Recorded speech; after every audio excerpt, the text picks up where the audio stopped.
하나님 말씀 같이 봅니다. 오늘 우리에게 주신 말씀은 야고보서 3장 13절에서 18절까지 말씀입니다. 야고보서 3장 13절에서 18절까지 말씀. 앉아서 교독합니다. 제가 먼저 읽습니다. 너희 중에 지혜와 총명이 있는 자가 누구냐? 그는 선행으로 말미암아 지혜의 온유함으로 그 행함을 보일지니라. 그러나 너희 마음속에 독한 시기와 다툼이 있으면 자랑하지 말라. 진리를 거스려 거짓말하지 말라. 이러한 지혜는 위로부터 내려온 것이요 땅 위의 것이요 정욕의 것이요 귀신의 것이니 시기와 다툼이 있는 곳에는 혼란과 모든 악한 일이 있습니다. 오직 위로부터 난 지혜는 첫째 성결하고 다음에 화평하고 관용하고 양순하며 긍휼과 선한 열매가 가득하고 편견과 거짓이 없나니 화평케 하는 자는 화평으로 심어 의의 열매를 거두느니라. 아멘. 여러분 오늘 본문 전체적인 말씀으로 보면 위에서 내려오는 지혜, 즉 하나님께서 주시는 지혜와 땅으로부터 오는 지혜, 즉 마귀가 주는 지혜에 대해서 말씀하고 있어요.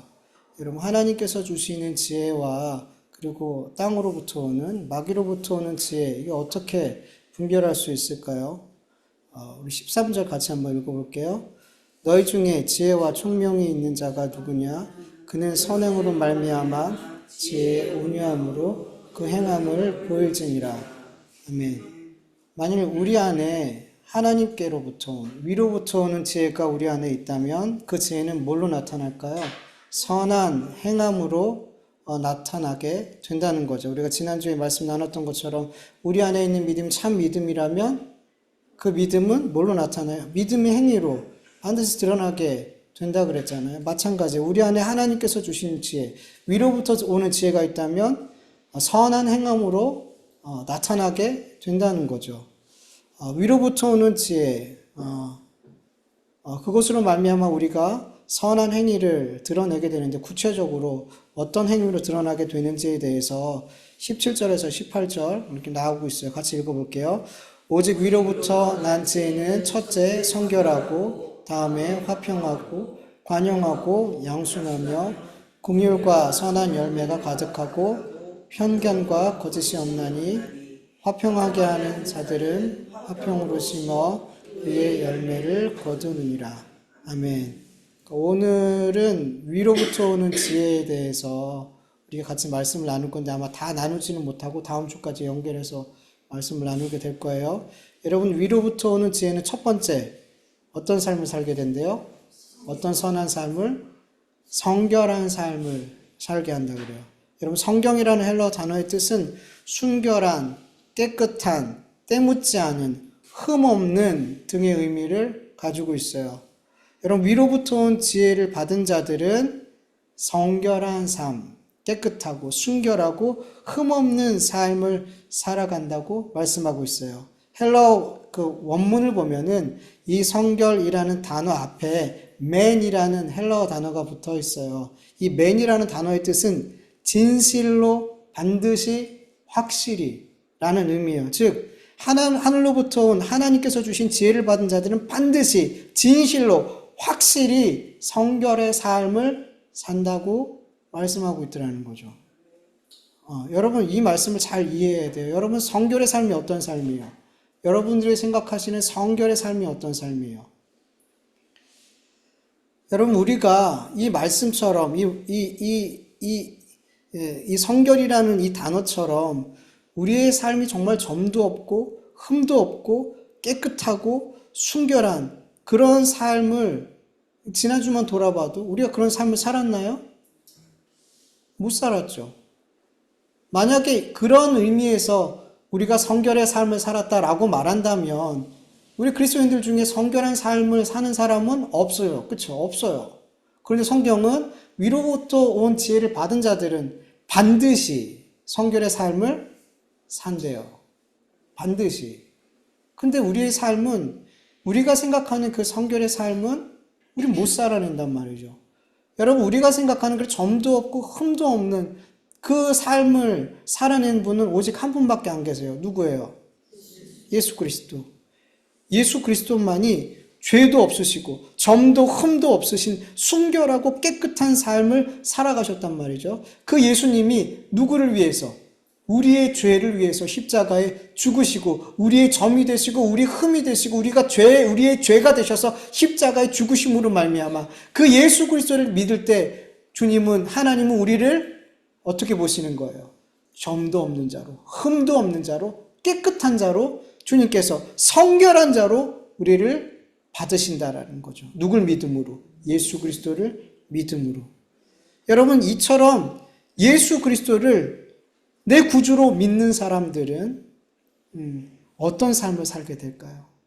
예수 그리스도를 믿음으로 깨끗하고 점도 없고 흠도 없는 그렇게 하나님 앞에 받아들여진 자는 이 세상에서 어떤 삶을 살려고 할까요? 이전처럼 꺼리낌 없이 다른 사람에게 들키지만 않으면 얼마든지 죄를 지을 수 있는 그런 삶을 살지 못한단 말이죠. 예수님의 십자가의 대속의 은혜가 어떠한지 알고 믿는다면 그 사람 그런 삶을 마음껏 죄를 짓고 전에 얘기했던 것처럼 죄 짓고 회개하면 되지 이런 마음으로 못 산다는 거죠. 항상 죄와 싸우는 삶을 살아갈 수밖에 없다라는 거예요. 물론 우리가 죄와 싸워서 늘 이기는 삶을 사는 것은 아니에요. 우리는 죄의 유혹을 이기지 못하고 넘어질 때도 있어요. 그러나 그 죄로 인해서, 그 넘어짐으로 인해서 주님께서 우리를 주의 보혈로 덮으시고 우리를 깨끗하게 하셨는데 이 보혈의 은혜가 없어지나요? 안 없어지나요? 없어지는 것이 아니란 말이에요. 요한복음 13장 10절에 보면 예수님께서 이렇게 말씀하세요. 예수께서 이르시되 이미 목욕한 자는 발밖에 씻을 필요가 없느니라. 온 몸이 깨끗하니라. 주님의 보혈로 목욕한 자들은 이미 깨끗한 자가 됐어요. 그래서 그들은 뭐만 씻으면 되는 거예요? 발만 씻으면 돼요. 우리의 삶 속에서 죄를 질 수 있죠. 질 수 있어요. 아무리 죄와 싸워도 우리가 늘 이기는 것이 아니기 때문에 죄를 지을 수 있단 말이죠. 그러나 그때 우리는 뭐 하는 거예요? 회개함으로 우리의 발을 씻는 거란 말이에요. 결코 우리가 죄를 짓는다고 해서 주님의 보혈의 은혜가 우리에게 사라지는 것이, 거두어가지는 것이 아니라는 거죠. 여러분, 성결한 삶은 죄를 짓지 않고 완전 무결한 삶을 사는 것이 아니에요. 성결교 같은 경우는 이걸 되게 강조하거든요. 그 성결한 삶, 거룩한 삶, 깨끗한 삶을 자꾸 하나님 앞에 이렇게 살아가려고 그걸 되게 강조해요. 이렇게 그 성결교 쪽은 감리교, 성결교 이쪽 다 그렇거든요. 근데 여러분, 성결이라는 거는 우리가 만들어낼 수 있는 게 아니에요.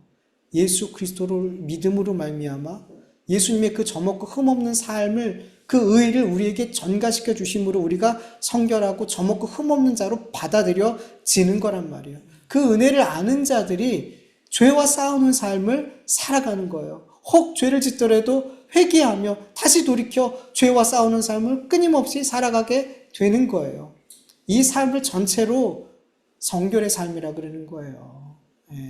우리가 깨끗한 삶을 살지 못해서 우리는 성결한 삶을 못 살아 이게 아니란 말이에요. 이 모든 예수님의 보혈의 은혜를 믿고 끊임없이 죽는 날까지 죄와 싸우는 삶을 살아가는 이 모든 과정을 우리는 성결의 삶이라고 믿으시면 됩니다. 두 번째로 위로부터 오는 지혜는 우리 그리스도인으로 하여금 화평의 삶을 살게 만든대요. 여러분, 화평은 인간이 만들어낼 수 있는 것이 아니에요. 왜냐하면 화평이라는 헬라어 단어 에이레네는 에이로라는 단어에서 나온 거예요. 에이로라는 단어의 뜻은 연결하다, 결합하다, 둘이 하나 되다라는 뜻이에요.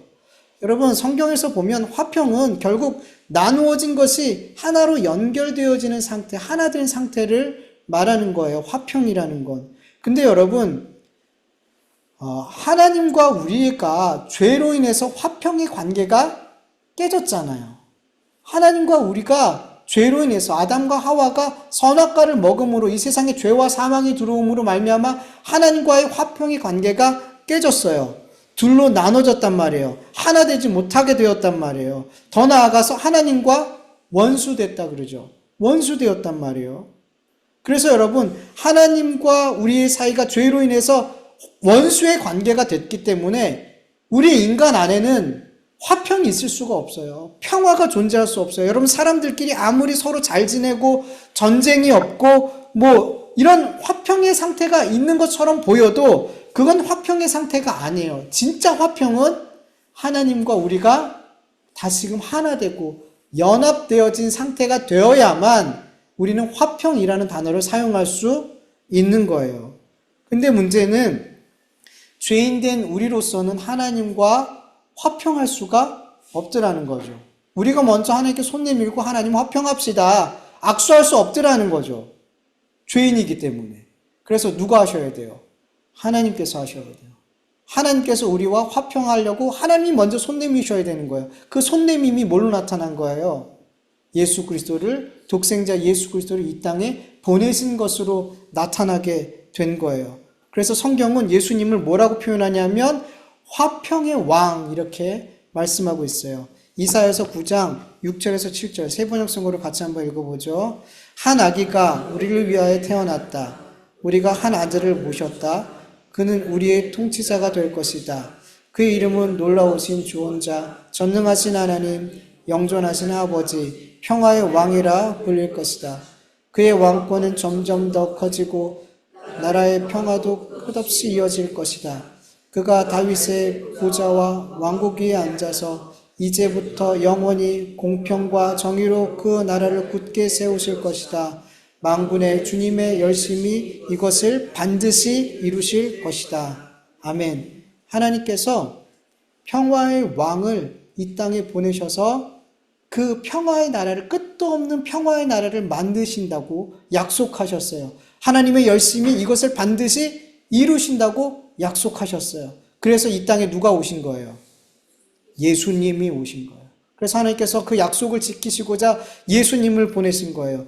누가복음 2장 14절을 보면 예수님께서 탄생하셨을 때 천사들이 이렇게 찬양하죠. 지극히 높은 곳에서는 하나님의 영광이요 땅에서는 하나님께서 기뻐하시는 사람들 중에 평화로다. 아멘. 예수님이 이 땅에 오셔서 하나님이 기뻐하시는 자들이 평화를 얻게 되었다는 거죠. 중요한 것은 모든 사람에게 예수님의 오심이 평화가 아니라는 거죠. 어떤 사람에게 평화가 임해요?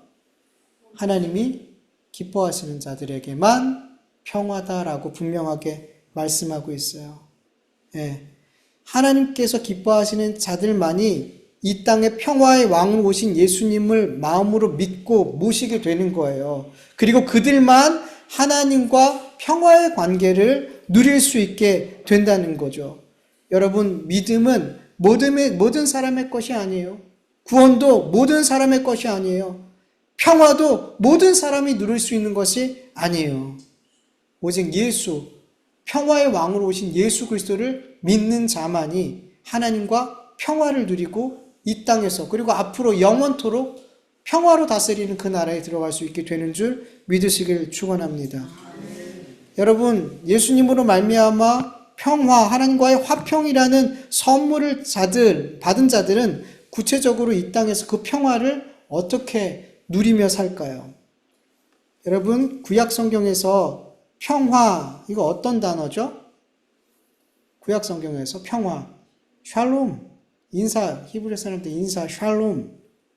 여러분, 샬롬은 평화 뭐 이런 뜻도 있지만 정의, 질서, 조화 이런 의미도 가지고 있어요. 여러분, 원래 있어야 할 그 자리를 지키고 있는 것, 원래 있어야 될 그 자리로 돌아가는 것, 이게 정의가 실현된 것이고 질서가 이루어진 것이고 조화가 이루어진 거죠. 여러분, 죄가 왜 들어왔어요? 왜 하나님과 사람과의 관계가 화평의 관계에서 원수의 관계가 됐어요? 앞에서 얘기했던 것처럼 아담과 하와가 자기가 있어야 될 자리를 지키지 않고 하나님처럼 되고 싶어서 하나님의 자리에 앉고 싶어서 자기의 있어야 될 자리를 이탈하게 됐잖아요. 그로 말미암아 죄와 사망이 들어오고 하나님과의 관계가, 화평의 관계가 깨진 거란 말이에요. 그렇기 때문에 예수님을 통해서 하나님과 샬롬의 관계가 회복된 자들은 어떤 삶을 이 땅에 자꾸 사냐면 자기가 있어야 할 그 자리를 계속 지키면서 살아가게 되는 거예요. 우리가 하나님 앞에 있어야 될 자리가 어디예요? 제일 중요한 자리, 순종의 자리. 순종의 자리. 그 순종의 자리를 지키지 못해서 아담과 하와가 실패했잖아요. 순종의 자리를 지키는 거예요. 하나님이 나를 향하신 그 뜻을 알고 그 뜻을 따르기 위해서 그 뜻, 그 자리를 지키는 거예요. 하나님께서 저에게 계속 이곳에서 주명교회에서 계속 지금 10년째 사역하라고 하시는 이 하나님의 뜻이 제가 하나님의 뜻을 알기 때문에 그 뜻에 뭐 하는 거예요? 순종하고 제가 있어야 될 자리를 지키는 거예요. 자리를 지키는 것. 그래서 하나님과 저와의 관계가 화평의 관계가 유지되는 것. 제가 어디 큰 교회 목회자로 가서 거기서 목회를 잘한다 그래요. 만약에 그랬다 봐요. 그럼 저와 하나님과의 관계는 화평의 관계가 아니에요, 여러분. 하나님과 화평의 관계가 깨진 상태에서 목회를 아무리 잘하면 뭐 하는 거예요, 여러분? 소용없는 거예요, 여러분. 여러분이 있어야 될 그 자리, 하나님의 뜻을 알고 그 자리를 지키는 건 너무 중요한 거예요. 하나님과의 화평의 관계를 지키고 있는 거기 때문에. 우리는 하나님께 찬송을 드리는 그 자리를 지켜야 돼요. 하나님께서 하나님의 백성을 왜 만드셨대요? 하나님을 찬송하게 하기 위해서 만드셨대잖아요. 우리는 하나님을 찬송하는 삶을 살아야 돼요. 그 자리를 지켜야 돼요. 하나님께 영광 돌리는 자리를 그 자리를 지켜야 되는 거예요. 여러분, 내가 지금 하나님과의 관계가 멀어져 있다면, 하나님 관계가 서먹해요. 하나님께 기도해도 잘 응답이 되는 것 같지가 않고 하나님과 관계가 좀 틀어졌어요. 이유가 뭔지 아세요? 우리가 있어야 할 자리를 지키지 않고 있기 때문이에요. 여러분, 지금 내가 하나님과의 관계가 좀 잘못됐다고 생각하면 여러분 물어보세요. 하나님, 제가 지금 하나님이 원하지 않는 자리가 있다면 그 자리가 어떤 자리인지 알게 하셔서 제가 하나님이 원하는 자리에 있게 해주세요. 그럼 여러분, 하나님 관계가 회복될 줄 믿습니다. 네. 여러분, 하나님과의 관계가 화평한 자들은 이 땅에서 계속해서 내가 있어야 할 그 자리, 하나님이 있으라는 그 자리를 계속 지키는 삶을 살게 될 줄 믿습니다. 우리가 그렇게 있어야 될 자리를 지키고 있을 때 하나님께서 주시는 평화를 누리게 되고 더 나아가서 화평케 하는 자의 삶을 살게 되는 거예요. 여러분, 화평케 하는 자는 세상 사람들이 생각하는 갈등과 충돌을 없애고 조화와 일치와 화해를 만들어내고 안전과 평화를 만들어내는 그런 사람이 아니에요. 여러분, 하나님이 말씀하는 화평케 하는 자는 평화의 왕으로 오시는 예수님을 전하는 자예요. 여러분, 사람은 화평을 못 만든다 그랬잖아요. 화평은 누가 만드시는 거예요? 화평의 왕이신 예수님이 만드시는 거래요. 그래서 여러분, 우리는 그 예수님을 전하는 삶을 사는 거예요. 그 예수님을 전할 때 그 화평의 왕이신 예수님께서 그 사람과 하나님과의 관계를 회복시켜 주시는 거예요. 원수의 관계에서 화목의 관계로, 아버지와 자녀의 관계로 회복시켜 주시는 거란 말이에요. 우리가 하는 게 아니에요. 예수님이 하시는 거예요. 그래서 우리는 화평케 하는 자의 삶을 산다라는 거는 예수 그리스도를 우리의 입술과 우리의 삶으로 계속 증거하는 삶을 사는 것이 화평케 하는 자의 삶인 줄 믿습니다. 이 삶은 때로는 전쟁으로도 보여져요. 여러분이 복음이 증거됐을 때 화평하게 보여지지 않고 전쟁으로 나타날 수 있단 말이에요. 가족끼리 전쟁을 하고 가까운 사람들끼리 복음을 전했는데 거기서 전쟁이 일어날 수 있단 말이죠. 그런데 여러분, 그건 과정이라는 거예요. 전쟁이 있어요. 여러분, 진짜 평화가 있어요. 여러분, 우리가 정말 하나님과 더 깊은 평화를 누리려면 우리 안에 계속 뭐가 일어날까요? 전쟁이 일어나요. 전쟁이 일어나서 하나님이 그 말씀이 우리의 옛사람을 누르고 이길 때, 우리의 죄의 삶을 누르고 이길 때 우리 안에 뭐가 임하는 거예요? 화평이 임하는 거예요. 전쟁 없이 화평이 임하지 않아요. 예수님의 나라가 이 땅에 오시고 그리고 하나님의 나라가 완성되기 전에 뭐가 있어요? 성경 요한계시록 보면 전쟁이 있어요, 여러분. 그 전쟁이 끝나고 나서 예수님이 승리하실 때 하나님의 나라가 온전히 임하게 되는 거죠. 항상 모든 평화 뒤에는 전쟁이 있다는 것을 믿으시길 간절히 원합니다. 이 전쟁 없이 화평을 이룬다, 이건 말이 되지 않아요. 우리의 삶으로 겪잖아요. 전쟁은 반드시 필요한 거예요. 그래서 예수님이 뭐라 그래요? 이 땅에 오셔서 내가 불을 던지러 왔다 그러잖아요. 불을 던지러 왔다. 화평이 있기 전에 여러분 전쟁이 있어요. 그걸 꼭 믿으시고 이 전쟁을 두려워하지 마시길 간절히 원합니다. 이 전쟁을 하지 않고 화평을 만든다? 여러분 꿈도 꾸지 마세요. 전쟁이 있어야 돼요. 그리고 승리하셔야 돼요. 누가? 예수님이 승리하실 때 화평이 임하게 됩니다. 네. 세 번째로, 위로부터 온 지혜는 관용하는 삶을 살게 해요. 관용의 사전적 의미를 보면 다른 사람의 삶의 잘못을 너그러이 받아들이거나 용서하는 것, 다른 사람의 잘못 따위를 너그럽게 받아들이고 용서하는 것을 관용이라 그러죠. 그리고 헬라어 단어도 보면 그 의미가 이래요. 온화한, 친절한, 참을성 있는, 너그러운 이런 의미를, 비슷한 의미를 가지고 있어요, 여러분. 여러분, 우리가 다른 사람에게 너그러운 사람일까요? 특히 나에게 잘못한 사람에 대해서 참을성을 가지고 기다려주고, 나에게 잘못했음에도 불구하고 여전히 그 사람에게 친절을 베푸는 그런 삶을 우리가 살아가고 있을까요? 다른 사람에게, 특별히 나에게 잘못한 사람에게 그를 용납해주고 참아주고 계속해서 친절히 대해주는 것, 생각으로는 뭐 그렇게 할 수 있을 것 같아 라고 생각이 되지만 실제로 내 삶을 보면은 참 안 돼요. 관용이라는 삶이 참 힘들어요. 여러분, 지난 한 주간 우리 설을 보내고 있지만 다른 사람에게 관용을 베푸는 삶은 정말 참아주고 너그럽게 대해주는 거 정말 어려워요. 친척들 만나고 또 오랜만에 가족들 만났는데 여러분 어떠셨어요? 괜찮으셨어요? 저는 예전에 기억 속에 친척들 만났을 때 싸우던 기억들이 좀 친척들 이렇게 모이면 이렇게 싸우는 기억이 어릴 때 되게 많아요. 그래서 어떨 땐 너무 심하게 싸워갖고 막 좀 너무 무서워가지고 막 이렇게 도망가서 울고 막 그랬던 기억도 있어요. 그러니까 자꾸 모이면 싸워요. 여러분들은 이번에 잘 넘어가셨는지 모르겠어요. 예. 특히 이렇게 가까운 사람들, 더 참아줄 수 있을 것 같은데, 더 안 참아지고, 더 너그러울 것 같은데, 내 자식이고 내 부모인데, 더 너그러울 것 같은데, 참 안 너그럽게 대하는 것을 보고 또 후회하게 되고, 그런 모습들이 우리에게 자꾸 발견된다는 거죠.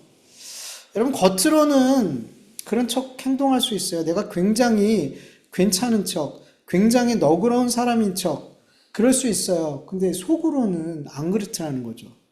어떻게 할 수 있냐면, 겉으로만 그렇게 척하는 걸 어떻게 할 수 있냐면, 내가 너그럽게 대해주었던 그 사람이 다시 나에게 잘못을 또 범하면, 그땐 참아왔던 화가 몇 배로 터지게 되고, 용납이 안 되고, 용서가 안 돼요. 왜요? 참아준 척 했으니까. 용서한 척 했으니까. 너그러운 척 했으니까. 두 번은 안 되는 거예요. 많으면 두세 번까지는 되는데 그 다음부터는 안 되더라는 거죠. 여러분, 베드로가 그러잖아요. 저에게 잘못한 사람 7번까지 용서해야 됩니까? 참아주면 됩니까? 그 정도면 괜찮은 거 아니에요? 그러니까 예수님 뭐라 그래요? 뭐라 말씀하세요? 7번씩, 70번이라도. 우리의 차원과 하나님의 차원이 다르죠. 예수님을 믿는 사람들은 어떤 차원에 서야 돼요? 육신이 있는 사람은 7번까지, 이게 완전수니까 그 정도면 될 것 같은데, 우리 그리스도인들은 예수님의 말씀에 그 편에 서 있어야 되는 거죠. 이거는 척하면 되는 게 아니에요. 척하면 7번까지 할 수 있겠어요. 용서한 척, 너그러운 척, 7번까지만 해도 정말 대단한 거죠. 근데 척하는 건 한계가 있더라는 거죠. 용서하는 척하는 건 한계가 있어요. 너그러운 척하는 건 한계가 있어요. 진짜 너그러워져야 되고, 진짜 관용이 있는 자가 되어야지 7번 이상도, 7번씩 70번이라도 그렇게 관용할 수 있는 줄 믿으시길 축원합니다. 여러분, 빌립보서 4장 5절 보면은 너희 관용을 모든 사람에게 알게 하라. 너희 안에 있는 이 관용을 모든 사람에게 알게 하라. 왜? 주님이 가까우셨다. 주님이 가까이 오셨어. 주님의 때가 갖고 왔기 때문에. 뭘 생각하라는 거예요? 마지막 때가 늘 가까이 왔다는 걸 생각하는 거예요. 여러분 너무 중요한 게 우리가 관용의 삶을 살기 위해서는 하나님의 나라가 곧 가까이 온다. 그게 개인적으로든 역사적으로든 주님의 때가 가까이 왔다는 걸 늘 인식하는 거예요. 여러분 생각해 보세요. 내가 암에 걸렸다고 생각해요. 판정을 받았어. 이제 살기 말기야. 한 두어 달밖에 못 살아. 여러분 죽음을 얼마 남지 않은 사람의 삶 속에서 그게 받아들여진 사람에게 있어서 여러분 관용의 삶은 어려울까요? 쉬울까요? 쉽죠. 이제 다 두고 떠나야 돼. 이제 다 두고 떠나야 돼. 그때 용서 못했던 사람들이 어떻게 될까요? 용서가 되더라는 거죠.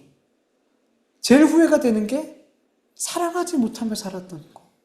나누지 못하며 살았던 거. 왜 이렇게 꽁꽁 싸매며 내 거야 내 거야 그러면서 살았는지. 왜 이렇게 사랑한다는 말도 표현하지 못하고 살았는지. 죽음 앞에 서게 되니까 정말 중요한 게 뭔지가 보여지게 되더라는 거죠. 그러니까 사람이 너그러워져요. 관용의 사람이 되더라는 거죠. 그런 이야기들 많이 들어보잖아요. 죽음 앞에 사람이 얼마나 관용한 사람이, 너그러운 사람이 되는지 우리는 종종 들어보게 되잖아요. 우리가 그냥 생각만 해도 내가 죽음 앞에 있다면 그런 사람이 그런 삶을 남은 생애를 살 것 같잖아요. 여러분 주님이 가까우셨어요. 주님이 가까이 오셨다는 거 여러분 믿으시길 간절히 원합니다. 여러분 우리 주님 만난 날 얼마 남지 않았어요. 여러분 이것을 믿으세요. 그렇다면 여러분 우리의 마음은 너그러워질 거예요. 척하는 게 아니라 진실로 너그러워지게 될 줄 믿습니다.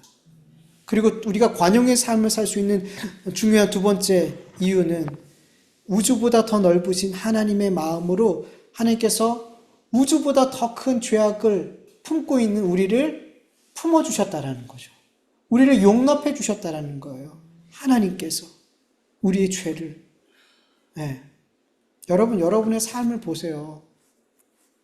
여러분의 삶을 끝까지 용납해 주실 사람이 세상에 몇 명이나 될까요?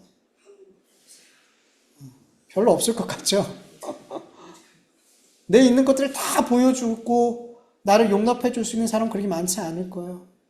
그런데 하나님은 우리의 모든 것을 영원토록 용납해 주시는 하나님이세요.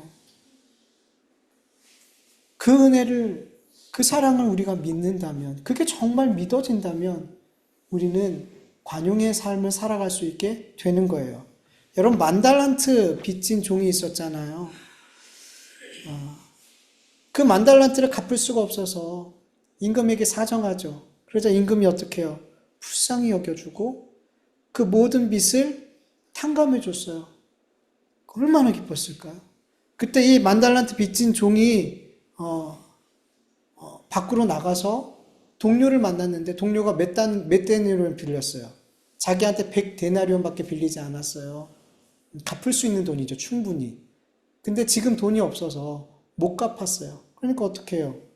감옥에 쳐 넣었죠. 돈 다 갚을 때까지 너 거기서 고생 좀 해봐.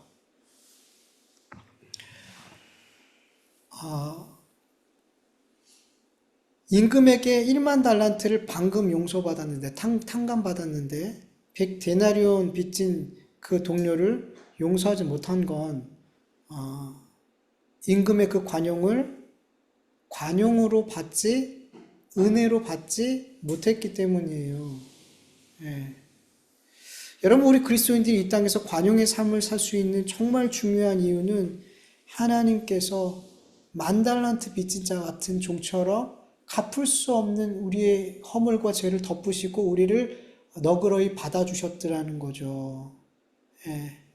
여러분 이것을 정말 우리가 믿고 있냐는 거예요.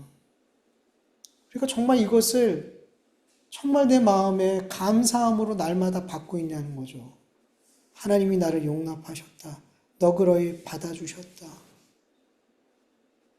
이게 정말 우리의 삶의 순간순간 마음으로 고백되어지고 입술로 고백되어지고 삶으로 나타나줘야 돼요. 여러분 우리는 우리의 자존심 때문에 우리의 이익 때문에 너그럽게 대하지 않아요. 용서하지 않아요.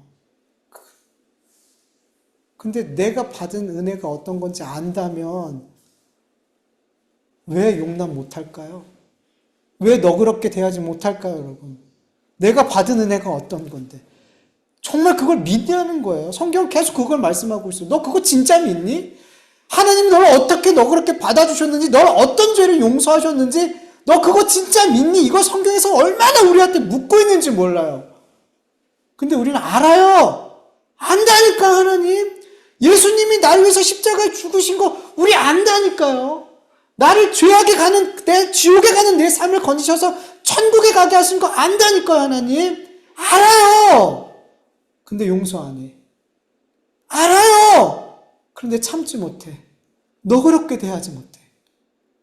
아는 거예요, 모르는 거예요? 모르는 거죠. 모르는 거예요, 여러분. 감사한다고 말을 하는데 감사가 되지 않는 거예요. 안 되는 거예요, 여러분.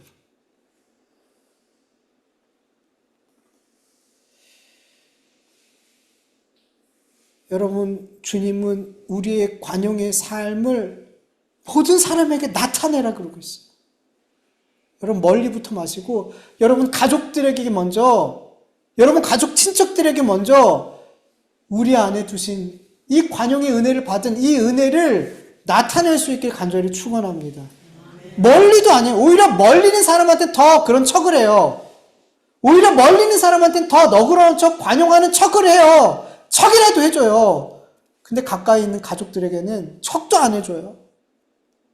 얼마나 쏘아붙이는지. 내가 다 알아. 너 다음에 용서해주면 또 그렇게 할 줄 또 알아. 내가 너를 얼마나 잘하는데. 그리고 용서하지 못해요. 너 그렇게 대하지 못해요.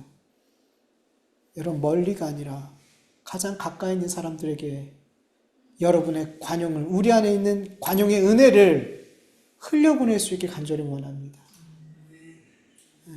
우리 안에 믿음이 있을 때, 그게 정말 감사가 될 때 그게 흘려보내지는 것을 믿으시길 간절히 원합니다. 그리고 우리가 흘려보낸 관용은 내 게 아니에요. 누구 거예요? 주님의 관용이에요. 10,000달란트 탕감을 받은 종이 100데나리온 그 친구의 그 빚을 만약에 탕감해 줬다면 그의 관용은 그 속에서 나오는 걸까요? 임금에게서 나온 걸까요? 임금에게서 나온 거죠. 임금이 나를 관용해 줬기 때문에 그 관용으로 말미암아 나는 누군가를 관용해 줄 수 있었던 거예요. 너그럽게 대할 수 있었던 거예요. 그래서 우리의 삶에서 누군가에게 너그럽게 대한다면 그것은 내 게 아니에요. 누구 거예요? 주님 거예요. 주님 거예요. 내가 괜찮은 사람이라고 생각하지 말라는 거예요. 내가 되게 괜찮은 사람이구나. 내가 누군가에게 관용을 베풀 때 난 참 참을성이 많고 너그러운 사람이고 참 용서를 잘하는 사람이구나. 이렇게 목 뻣뻣하게 들지 말라는 거예요. 주님이 거니까. 내가 관용되어졌기 때문에, 하나님 주님께서 나를 관용해 주셨기 때문에 내가 누군가에게 관용할 수 있게, 누군가에게 너그럽게 대할 수 있게 된 거라는 것을 믿으시길 간절히 원합니다. 여러분, 우리가 관용의 삶을 살 때 여러분, 우리를 통해서 많은 사람들이 하나님의 너그러우심을, 하나님의 참아주심을, 하나님의 용서하심을 간접적으로 경험하게 될 줄 믿습니다. 오늘은 여기까지 말씀 나누고 우리 다음 주에 계속해서 이어서 말씀 나누도록 하겠습니다. 우리 말씀을 기억하면서 같이 하나님 앞에 기도드리죠.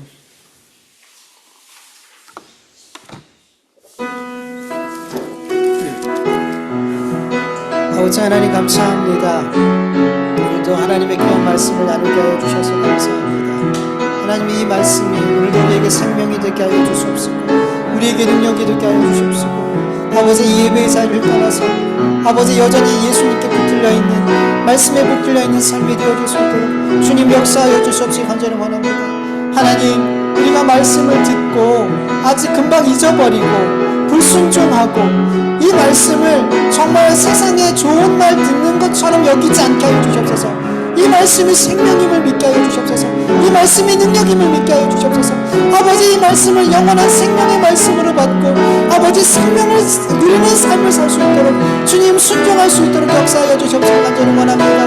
하나님, 이 말씀이 내 삶에 찔림이 됐다면 그 찔림을 아버지 하나님 그냥 가지고 없어진 그 마음이, 그 찔림의 마음이 그냥 없어지는 것이 아니라 그 찔림의 마음을 붙들고 하나님 앞에 회개하게 하여 주시옵시고 아버지 하나님이 기뻐하시는 삶으로 돌이키게 하여 주시옵시고 간절히 원하오니 하나님 역사하여 주시옵소서. 하나님, 하나님의 말씀은 우리를 정말 살리는 말씀입니다. 우리를 치유하는 말씀입니다. 하나님, 세상의 말과 다른 하나님의 생명의 말씀을 우리가 늘 받지만 우리가 여전히 변하지 않는 것은 이 말씀이 믿음과 결부되지 않았기 때문입니다. 하나님, 말씀을 믿음으로 받게 하여 주시옵소서. 이 말씀이 내 안에 믿음으로 결부되어져서 내 삶에 반드시 선한 열매로 맺어질 수 있도록 역사하여 주시옵소서. 주여 도와주시옵소서. 주님 도와주시옵소서. 주님, 우리의 삶에 정말로 관용의 삶이 나타날 수 있도록 주님 도와주세요. 주님 도와주세요. 우리의 삶에 관용의 삶이 없습니다.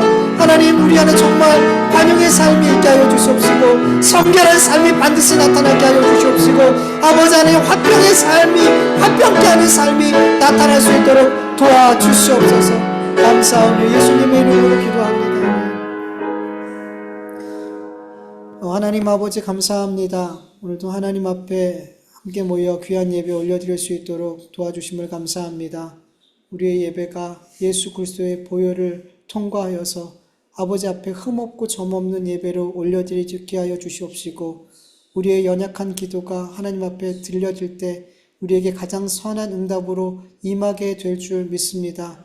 우리가 예배의 자리를 떠나기 전에 주님의 말씀을 내 마음에 잘 박힌 못처럼 내 마음에 잘 두어서 아버지 하나님, 세상 속으로 다시 나아갈 때 이 말씀이 계속 생각나고 빛과 등불과 같은 말씀이 되어서 좌우로 치우치지 않고 진리의 길, 생명의 길, 예수님이 원하시는, 인도하시는 그 길을 따라 잘 갈 수 있는 말씀이 되게 하여 주시옵소서. 주님 앞에 귀한 예물 올려드렸습니다. 이 예물이 하나님의 뜻과 섭리와 복음을 증거하는 귀한 사역에 귀하게 사용되어질 수 있도록 도와주시옵시고 많든 적든 하나님, 우리의 마음과 믿음을 담아 드린 예물이오니 이 믿음의 예물을 받아주시되 하나님, 하늘의 선한 것들, 하늘의 선한 선물들로 아버지, 우리의 형편에 따라 가장 필요한 것들로 우리 성도들의 삶을 채워 주시옵소서. 이제는 우리 주 예수 그리스도의 은혜와 하나님의 다하심이 없는 사랑하심과 성령님의 인도하심과 교통하심과 충만하심이 성결의 삶을 살길 원하고 긍휼의 삶을 살길 원하고 관용의 삶을 살기를 원하는 그 하늘의 지혜를 품고 살기를 간절히 원하는 하나님의 자녀들 머리 위에, 그 가정과 일터와 교회 위에 이제로부터 영원토록 함께할지어다. 아멘.